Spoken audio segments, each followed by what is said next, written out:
여호와께서 모세에게 이르시되 네가 애굽으로 돌아가거든 네가 내 손에 준 이적을 바로 앞에 다 행하라.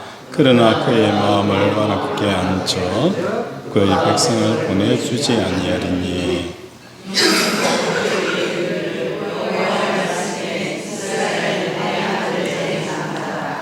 네가 내게 이르기를 내 아들을 보내어줘 나를 승케 하라 하여도 내가 보내주기를 거절하니 내가 내 아들 내 장자를 죽이려 하시리라.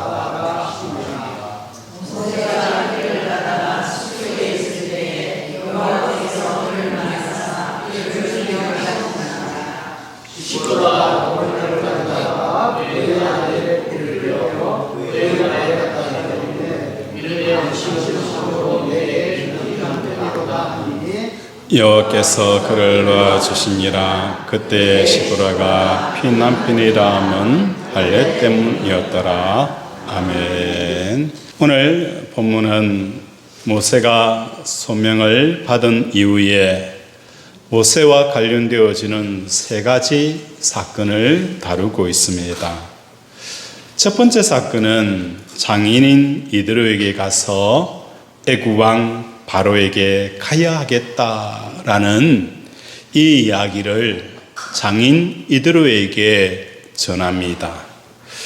두 번째 사건은 모세의 아내인 시보라의 이야기가 나옵니다. 세 번째 사건은 아론과 이스라엘 백성과 모세와 만나게 되어지는 이 장면을 다루고 있다는 거예요. 이 세 가지 이야기가 관련성 없이 나열되어져 있는 것 같지만 하나의 주제를 가지고 일관되어지게 흐르고 있다는 것입니다. 그래서 먼저 첫 번째와 세 번째 사건을 살펴보고 두 번째를 살펴보기를 원합니다. 우리 12절 한 절 읽도록 하겠습니다. 시작.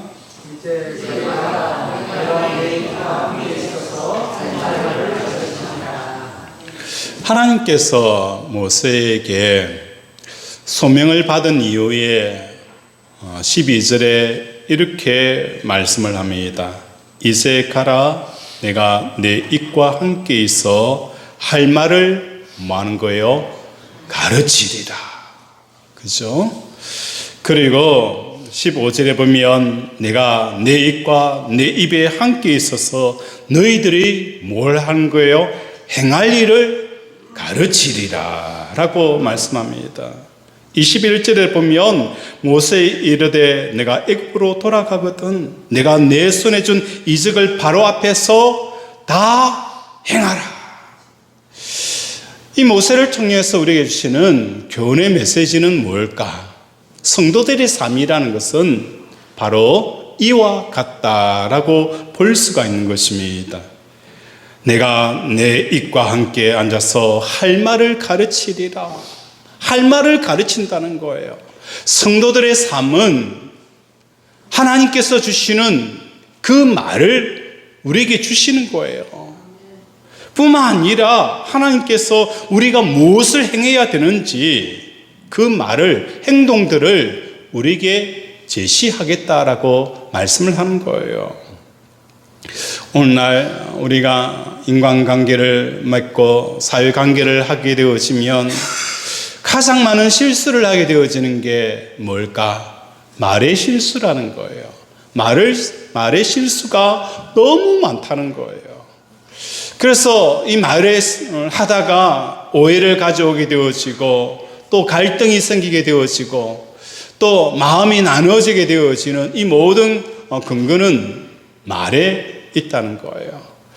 어느 목사님이 주일날 예배를 드릴 때에 한 여성도님께서 오시는 거예요.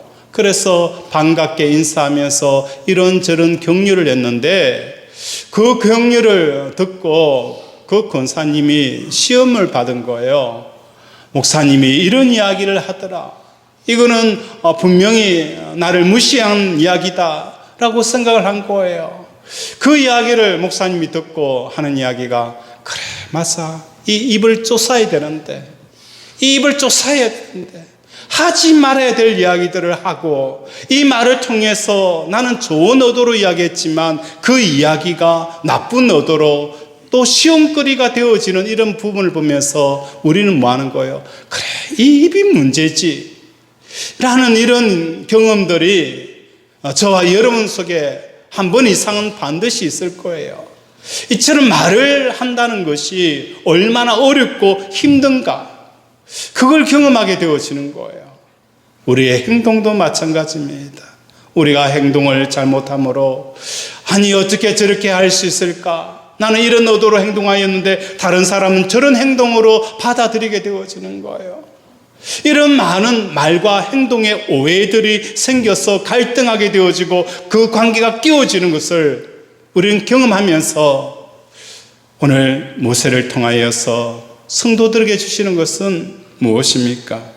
내 입과 함께 있어서 할 말을 가르치시리라. 또 하나님께서 너희들이 행할 일을 가르치시리라. 늘 하나님이 우리에게 말씀을 주시고 우리 행위들을 이끌어 가시는 그 하나님인 것을 우리에게 보여주고 있는 것입니다. 모세를 통하여서 하나님의 뜻이 이 땅에 흘러와요. 그 전까지만 하더라도 이스라엘 백성들이 430년 동안 애굽의 종살이를 하면서 한 번도 하나님의 생각과 하나님의 뜻이 이스라엘 백성들에게 전달된 적이 없었어요. 그들이 왜 이 430년 동안 애굽의 종살이로 살아가야 하는지, 그들이 지금 하나님께서 어떤 생각을 가지고 있는지 하나님의 생각을 전해줄 수 있는 사람이 400여 년 동안 빈 공백이었다는 거예요. 하박국, 말라기 선지자 이후에 하나님의 말씀이 침묵하였다라고 성경은 기록을 합니다. 그 오랜 동안 하나님의 침묵이라는 것은 하나님께서 입으로 삐져서 말씀을 하시지 않는 게 아니에요. 하나님의 말씀을 들을 수 있는 귀가 전혀 열려 있지 않다는 거예요. 모세를 통하여서 하나님의 뜻이 세상에 흘러 들어오게 되어집니다. 바로가 그 하나님의 뜻을 뭐 하는 거예요? 거부하게 되어집니다. 그리고 그 하나님의 말씀을 마치 하수구에 버리듯이 버려버린다는 거예요. 그때 바로의 삶의 영역에 버려진 하나님의 뜻이 역류하게 되어지면서 어떤 현상이 생기느냐, 장자를 죽이게 될 것이다 라고 말씀하는 거예요. 우리 23절을 함께 읽겠습니다. 23절 시작.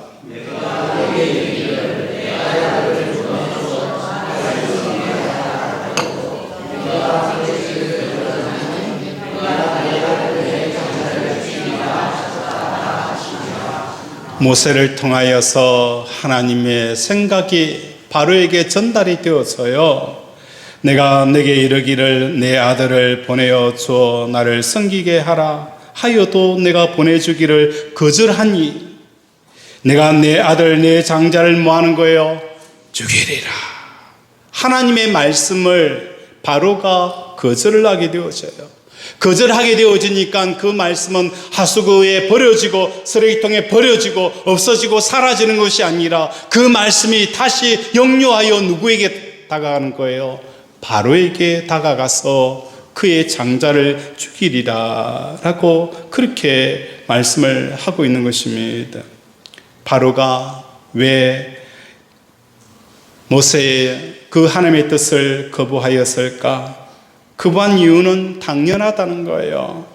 히브리 노예의 숫자가 약 200만이나 되어지는 그 숫자를 가지고 있었고, 애굽의 가장 밑바닥 경제를 담당하고 있던 사람들이 누구냐? 이스라엘 백성들이에요.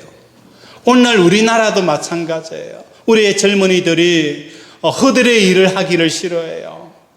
지금 우리나라의 그 사회 구조의 가장 밑바탕에서 힘들고 어렵고 더럽은 이 일들을 누가 담당하고 있느냐?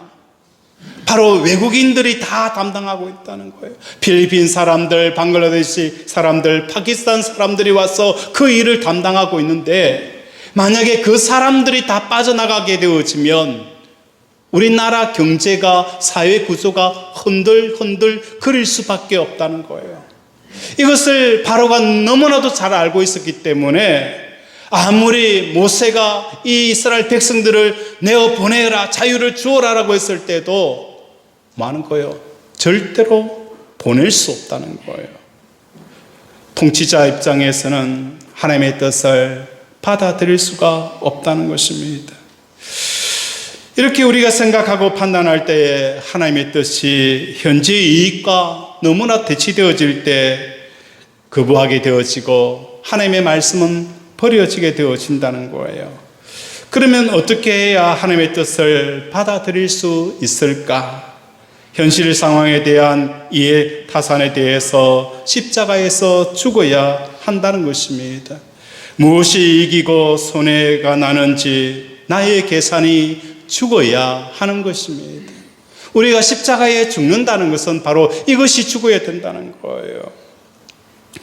우리 주위에서 이런 이야기를 많이 듣는 사람이 있어요. 저 사람은 계산이 너무너무 빠르다, 계산을 너무너무 잘한다라는 이러한 이야기를 듣는 사람들이 있어요. 계산을 잘하는 사람 치고 뭐 하는 거예요? 친구들 사이에 인정받는 사람들이 없더라는 거예요. 계산을 잘하는 사람 치고 가정이나 기업이나 어떤 나라든지 부강하게 서는 나라 못 봤어요. 이 계산에 밝고 이익에 밝은 나라 치고는 그 사람들이 잘 되는 경우를 못 봤다는 거예요. 아무리 회사가 잘 나가더라도 이익에 밝은 회사는 얼마 가지 못하여서 문을 닫습니다. 어느 물건을 살 때에 이 물건이 하자가 생기고 또 고장이 나게 되어지면 뭐 하는 거예요? 바로 반품해주고 AS해주는 이 회사들이 당장은 뭐 하는 거예요? 손해가 생기고 이익이 줄어들지만 사람들 속에 뭐 하는 거예요? 인식이 바뀌는 거예요. 야, 이 회사는 어떤 일이 있더라도 반품해주고 AS해준다. 이 제품 믿을 수 있더라. 그렇게 해서 사람들의 인지들을 통해서 순간적으로는 이익이 줄어들는지 모르겠지만 그 회사가 더 크게 성장하게 되어진다는 거예요. 오늘 우리 주위에 계산이 빠르고 이익에 빠른 사람들, 그 설 자리가 없는 것을 볼 수가 있어요.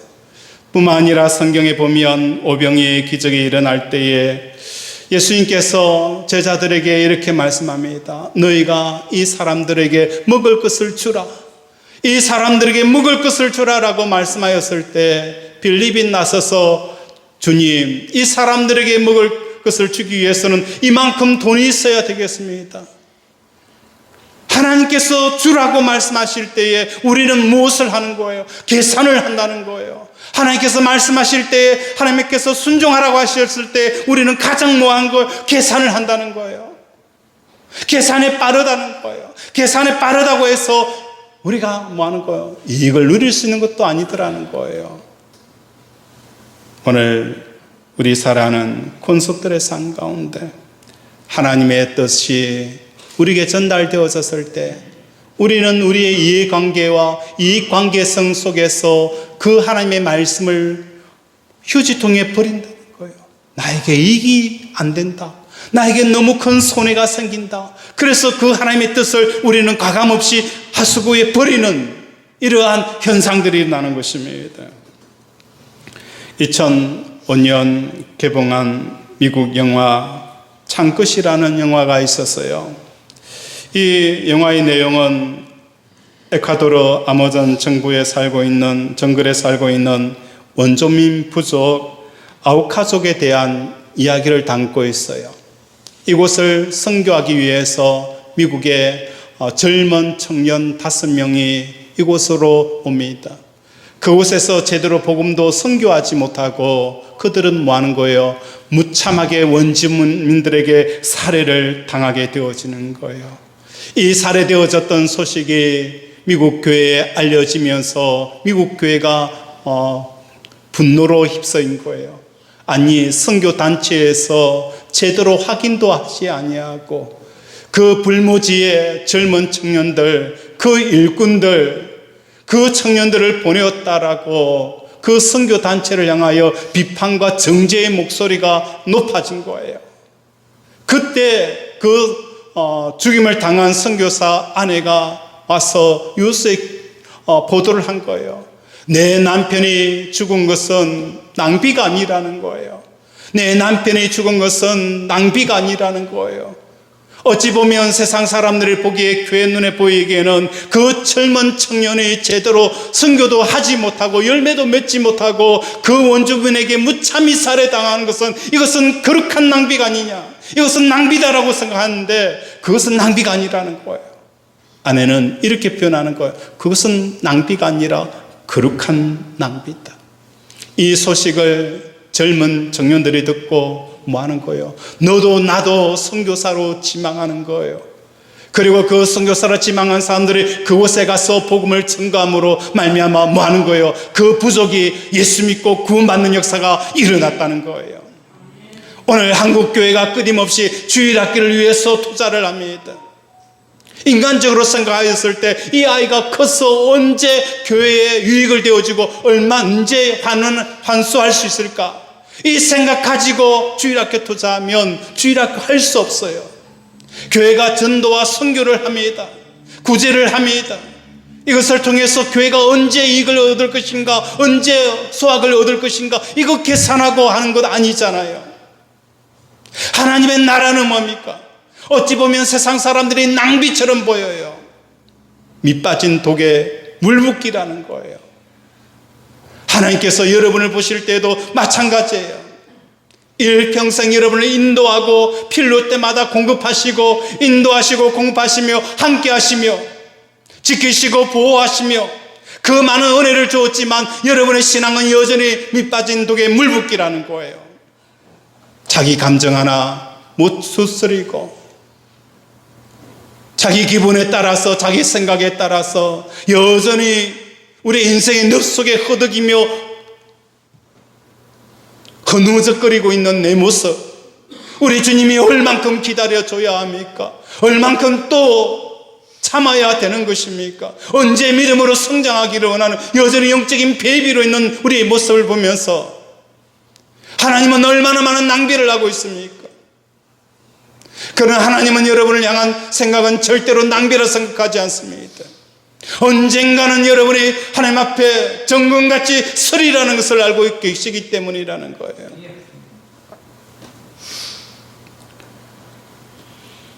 오늘 우리 사랑하는 권속들의 삶 가운데 내 생각과 계산이 나타나게 되어지면 하나님의 뜻은 나타나지 않는 거예요. 자식을 볼 때에도 내 아들과 딸들이 이렇게 되었으면 좋겠다라는 생각을 하게 되어지는데 이런 생각 때문에 하나님의 뜻이 흘러 들어가지 못한다는 거예요. 그들에게 전달되어지지 못한다는 거예요. 그래서 자식의 문제는 자식의 문제가 아니라 나의 문제고 부모의 문제라. 오늘 우리 사랑하는 권속들의 삶 가운데 하나님의 뜻이 흘러가기를 원합니다. 하나님의 뜻은 내 계획과 내 생각이 있는 한 하나님의 뜻은 절연체가 되어지는 거예요. 예수님께서 회당에서 손 마른 자를 치료하셨어요. 회당에서 손 마른 자를 치유하였다는 이 비유의 내용은 무엇을 말하는 거예요? 그들은 회당에서 하나님 앞에 예배를 듣고 말씀을 드리고 섬기고 봉사하였지만 그들의 손은 말라 있어요. 손이 말랐다는 것은 하나님의 뜻이 흘러서 다른 사람에게 전달되어지지 못하는 손이 굳어져 있는 상태라는 거예요. 오늘 우리의 자녀뿐만 아니라 우리의 가정과 우리의 기업과 우리의 사업 가운데서 내 생각이 너무 강하여서 손이 말라버린 거예요. 내 자녀는 이렇게 되어져야 되고 우리의 인생은 이렇게 되어져야 되고 이것이 내 생각이 강하게 나타나는 순간 하나님의 생각과 계획들은 많은 거예요. 쓰레기통에 버려지게 되어지는 거예요. 내가 생각하고 이것이 좋고 나쁜 것 이해 관계 때문에 하나님의 생각이 들어오지 못하고 하수도에 버려지게 되어지는 거예요. 그래야 하게 되어지면 우리 하나님의 말씀은 그냥 버려진다고 해서 버려지는 게 아니라는 거예요. 히브리서 기자가 말씀하고 있는 것처럼 하나님의 말씀은 살아운동력이 있다는 거예요. 하나님의 말씀은 살아운동력이 있어서 좌우의 날생금보다 더 예리하여 홍과 골수와 관절을 찔러 쪼개기까지 하며 하나님 앞에 우리를 벌거벗은 채로 드러나게 하리라. 만물이 하나님의 말씀 앞에 벌거벗게 드러나는 이 놀라운 역사가 일어나게 되어지는 거예요. 그래서 이 말씀은 버린다고 해서 내가 무시하고 모른다고 해서 그것이 버려지는 게 아니라는 거예요. 그게 다시 많은 거예요. 돌아서 역류하여서 어떤 현상이 생기느냐, 애굽을 초토화시켜 버린다는 거예요. 모세가 바로왕 앞에 서서 하나님의 뜻을 전합니다.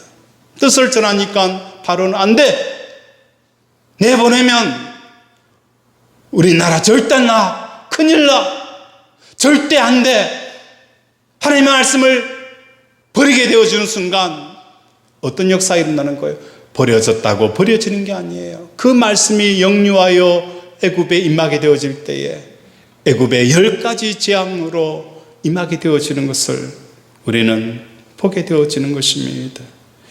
우리 21절 함께 읽겠습니다. 21절 시작.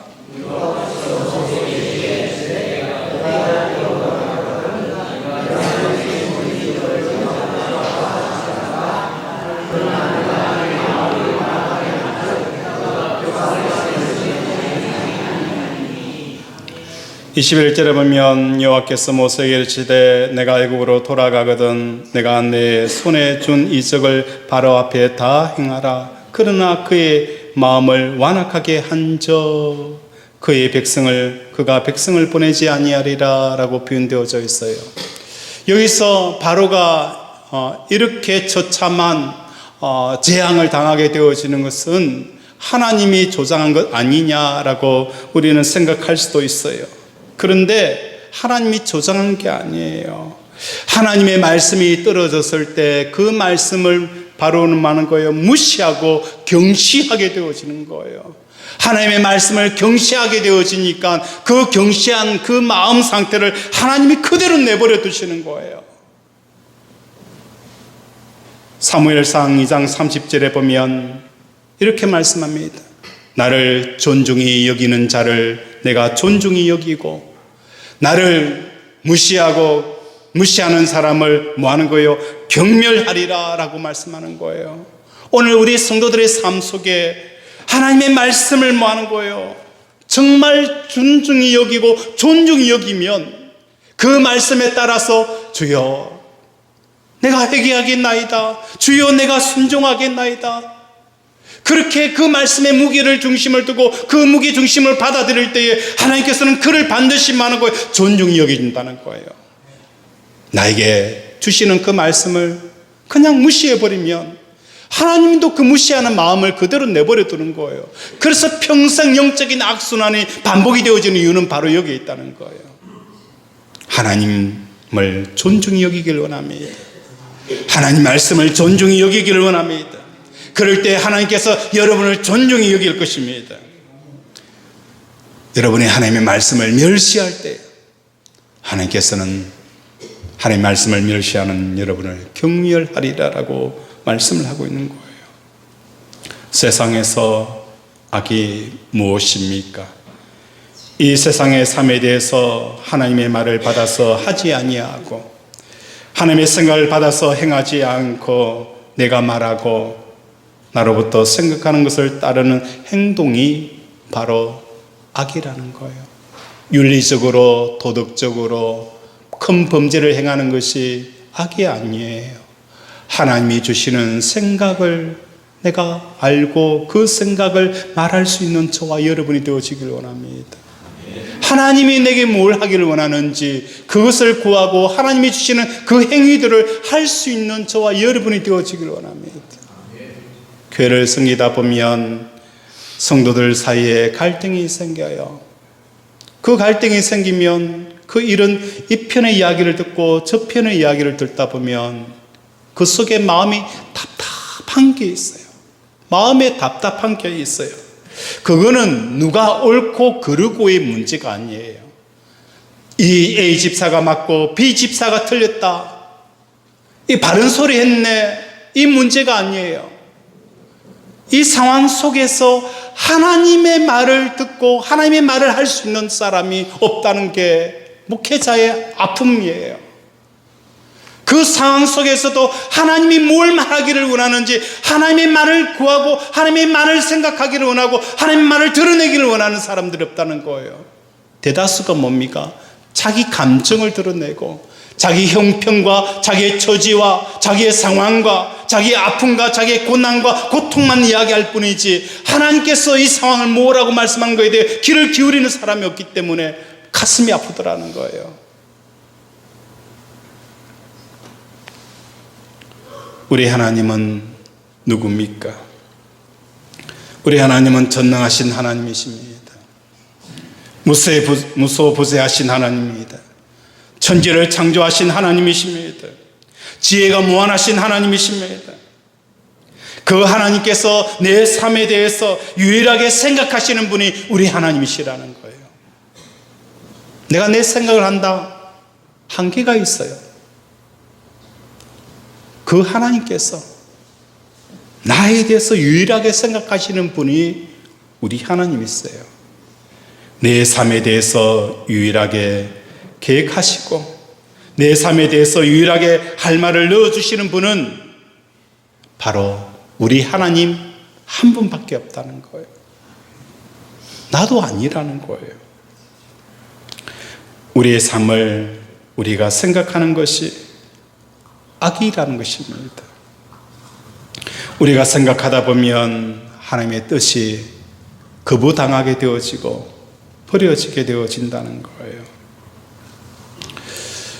예수님께서 예루살렘으로 올라가서 내가 십자가에 죽어야 하리라 라고 제자들에게 말씀하였을 때 베드로가 예수님을 바라보며 뭐 하는 거예요? 향변하여 라고 하는 거예요. 이 항변의 헬라의 뜻은 굉장히 분노하면서 말린다는 거예요. 예수님 절대 그러면 안 됩니다. 예수님 절대 그러면 안 됩니다. 십자가에서 달려서 돌아가시는 이 하나님의 뜻 앞에서 예수님 죽어버리면 우리는 끝납니다. 이 항변하는 모습이 마치 우리의 모습이라는 것입니다. 우리 31절 한번 읽겠습니다. 시작. 백성이 믿으며 여호와께서 세례하시고 그들의 고난을 참으시지 않고 보여주시려 기회하였다. 아멘. 하나님의 생각과 계획을 듣고 바로에게 전달하였더니 바로는 이익 때문에, 이해관계 때문에 그 말씀을 버립니다. 그러나 31절에 보면 바로와 아론과 이스라엘 백성들이 뭐 하는 거예요? 믿으며 그 모세를 통해서 하나님의 생각과 하나님의 말씀을 믿으며 머리 숙여 경배하였다. 그러니까 어떤 현상이 생겼어요? 그 최강국의 애굽에 10가지 재앙을 통하여서 뭐 하는 거예요? 이스라엘 백성들을, 애굽 백성들이 금과 은을 내어주며 빨리 나가라고, 있을 수 없는 역사가 일어난 거예요. 오늘 여러분 삶 가운데서 하나님의 뜻을 전할 때 그것을 믿으면 그러면 애굽의 총으로 살고 가장 하층민에 살아왔던 그 이스라엘 백성들에게 어떤 역사가 일어나는 거예요? 홍해가 갈라지는 거예요. 10가지 재앙을 통하여서 이스라엘 백성, 그 애굽의 백성들이 뭐 하는 거예요? 금과 은을 내어주면서 내어보내는 이 놀라운 기적의 역사가 일어나는 겁니다. 환경이 문제가 아닙니다. 이런저런 계산이 빠른 것도 아닙니다. 하나님의 말씀을 믿으며 믿을 때에 홍해의 역사가 일어나는 거예요.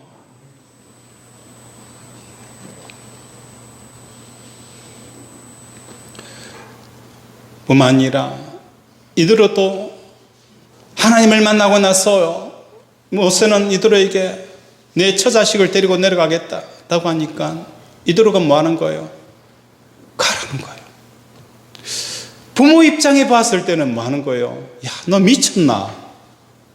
그 애 새끼 데리고 어디로 간단 말이고, 그곳이 뭐 오리 심리 되는 땅도 아니고 그 먼 곳을 간다니. 부모 입장에서는 뭐 하는 거예요? 너 거절할 수밖에 없어요. 그러나 이들은 그나마 제사장이다 보니까 하나님의 말씀에 거부하지 아니하고 자식을 보내는 겁니다. 가라고, 바로 앞에 가라고, 네 형제에게 가라고.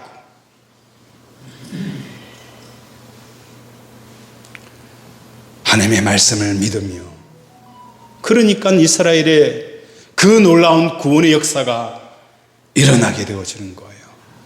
여호수아도 마찬가지고 갈렙도 마찬가지고 그 말씀을 믿으며 하나님의 말씀을 믿게 되어지는 거예요. 상황은 어떻고 환경은 어떻고 적은 얼마나 되어지고 우리는 가진 것이 있고 없고 그게 문제가 아니라 믿으며, 그러니까 가나안을 정복하는 거예요. 여리고 성이 무너지는 거예요. 믿음이죠. 하루에 한 바퀴 돌고 마지막 날에 7번 돌고 고함을 쳐라. 믿으니까 여리고 성이 와르르 무너지는 역사가 일어나는 겁니다. 이러한 경험을 하는 저와 여러분이 되어지기를 바랍니다. 우리 마지막으로 24절을 한번 읽겠습니다. 24절 시작.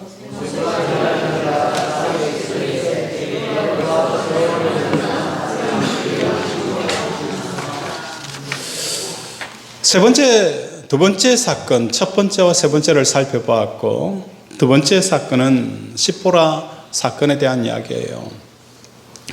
내려가는데 갑자기 하나님께서 누구를 죽이라는 거예요? 모세를 죽이려 하는 거예요. 그러니까 이 시보라가 깜짝 놀래가지고 자기의 둘째 아들 엘리에셀을 할례를 행하게 되었어요. 그러면서 그 할례를 행한 그 표피를 모세에게 던지며 당신은 나의 핏남편이다라고 외칩니다. 이 세 가지 이야기가 소명받은 이후에 모세에게 일어나는 무슨 관련이 있을까? 그것은 오늘 본문에서 모세가 미디안 광야에 와서 시보라와 결혼을 하게 되어져요. 결혼을 하고 나서 첫 번째 아들 게르솜을 낳게 되어서요. 게르솜을 낳을 때에 아내 시보라에게 이야기하는 거예요. 여보, 우리나라 전통은 아이가 태어나면 8일 만에 할례를 행한다. 이것은 하나님과 우리의 그 백성이라는 그 관계성이 있다. 그래서 이 아이에게 할례를 행했으면 좋겠다라고 이야기를 하는 거예요. 그러니까 전혀 그 문화도 모르고 어떤 건지도 모르니까 그래, 당신 하고 싶은 대로 해봐.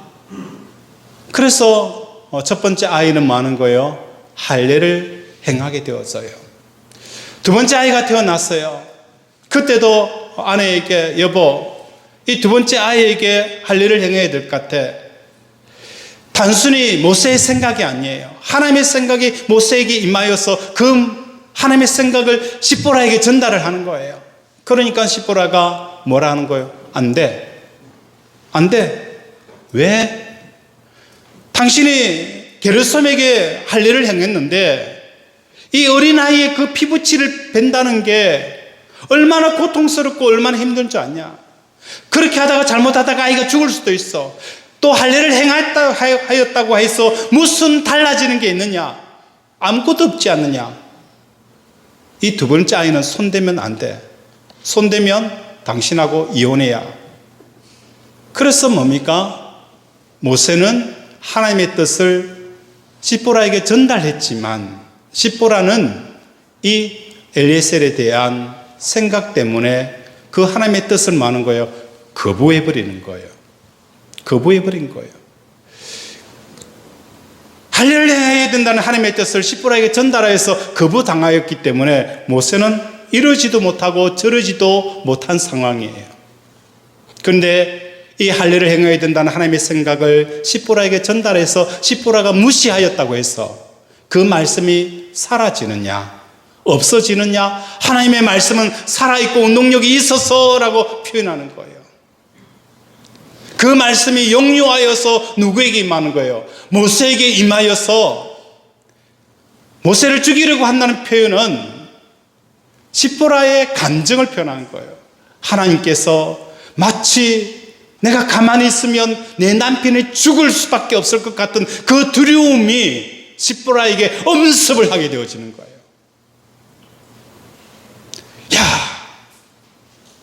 이 할례를 행하지 않고서는 내 남편을 잃게 됐구나 라는 그 두려움과 그 엄습함이 찾아오게 되어지니까 부랴부랴 마는 거예요. 이 할례를 행하여서 자기의 남편에게 던지는 겁니다. 이 사건을 우리에게 말씀을 하고 있는 것입니다. 할례는 하나님의 뜻이 모세를 통해 분명히 전달되었었는데도 불구하고 아내를 통해서 막히게 되어지는 거예요. 그렇다고 이 할례를 향한 하나님의 뜻이 무시하고 버려졌다고 해서 그대로 되는 것이 아니라 다시 돌아와서 모세에게 임하게 되어지니까 시므라가 그때서 할례를 행하는 이러한 일들을 성경은 우리에게 기록을 하고 있는 것입니다. 오늘 우리 살아가는 권속들의 삶 가운데 내가 내 자식과 건강과 미래의 문제에 대해서 내가 생각하게 되어진다면 하나님께서 내 건강과 내 자식과 내 가정과 기업에 등한 하나님의 뜻이 거부당하고 무시되어지고 버려진다는 겁니다. 그때 하나님의 말씀은 버려지는 것이 아니라 다시 돌아오게 되어진다는 것을 깨닫는 저와 여러분이 되어지기를 바랍니다. 사울 왕은 아말렉을 진멸하라 했을 때에도 그 하나님의 말씀을 거부하게 되어지니까 그 말씀이 버려지고 없어지는 줄 알았더니 사울 왕이 결국은 폐위가 되어지는 것으로 하나님의 말씀이 돌아온 거예요.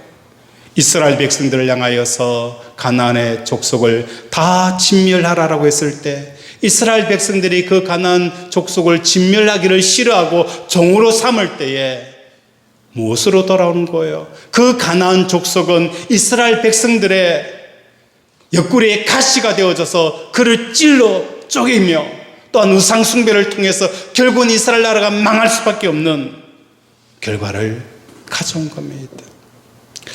이 말씀을 읽을 때 전하니까 집사님께서 이렇게 질문하는 거예요. 목사님, 구약의 하나님이 참 무섭습니다 라고 이야기를 하는 거예요. 그래서 저는 이렇게 표현을 했어요.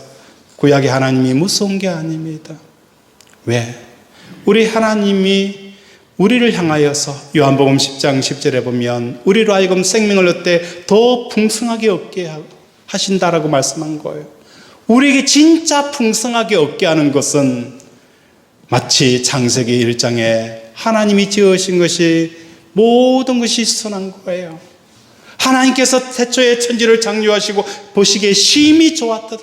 하나님의 뜻으로 이루어지는 그 모든 삶이 우리의 슬픔의 눈물을 씻게 하시고 우리의 무거운 짐들을 벗기게 하시며 우리의 그 고난의 길에 하나님께서 빛의 길로 이끌으시는 하나님의 그 생명과 풍성함이 있기 때문에 우리를 향하신 하나님의 말씀하십니다라고 전해드렸어요. 오늘 하나님의 생각을 바로 세워가는 저와 여러분이 되어지기를 원합니다. 내 인생을 향한 선택은 하나님만이 나를 온전히 세울 수가 있는 거예요. 우리 가정을 향한 하나님의 놀라운 축복은 오직 남편도 아내도 아닌 우리 하나님이 가능한 거예요. 이러한 축복을 받는 우리 살아가는 권속들이 되어지기를 주님의 이름으로 축원을 드립니다. 말씀을 생각하며 함께 기도하기를 원합니다. 하나님, 오늘도 내 인생을 향한 하나님의 생각들은 내 생각과 내 계획과 내 감정에 의해서 항상 버려졌습니다.